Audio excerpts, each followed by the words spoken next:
Well, Chemist Warehouse is merging with Sigma Healthcare to create the biggest pharmacy company in the country, worth almost $9 billion. The deal is a remarkable step for the two families behind Chemist Warehouse. Brothers Jack and Sam Gans bought their first chemist 51 years ago in Reservoir in Melbourne's northern suburbs. They employed pharmacist Mario Verrocchi and together started building their empire into a chain of more than 600 stores.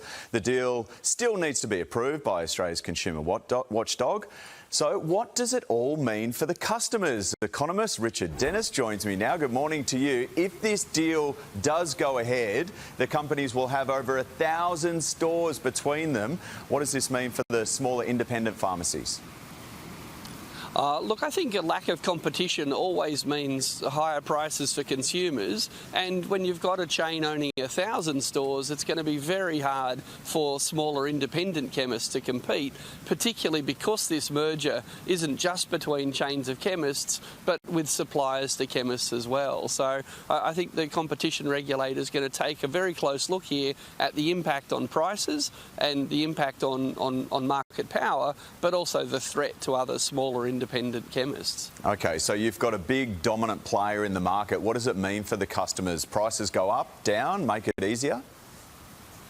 Well, Chemist Warehouse is already one of the most profitable retailers in the country, making around a markup, a profit margin of around 15%. It's almost twice what they make at JB Hi-Fi. So it's already a very profitable business. And economists usually think the more competition there is, the more players there are, the more pressure there'll be on prices, the more diversity there'll be. But while chemists in Australia are already heavily protected from competition, you very rarely see chemists near each other because there's actually laws designed to keep them apart, in addition to the fact that you can't see chemists setting up next to each other to compete the way that petrol stations do. Having this dominant player with nearly 1,000 stores and buying into the supply chain as well, it's going to be very tough for consumers to shop around, and it's going to be very tough for independent chemists to compete, especially when there's this interaction between the chemists and the wholesalers and the suppliers. Look,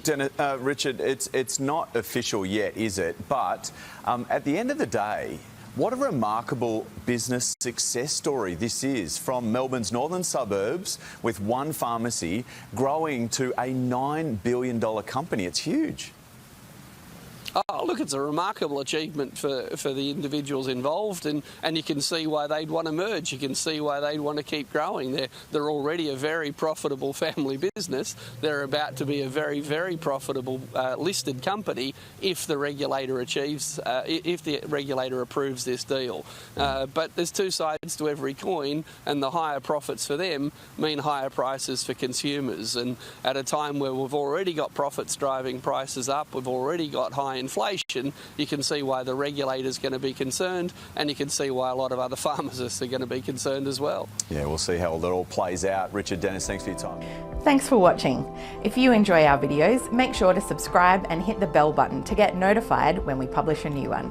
See you next time.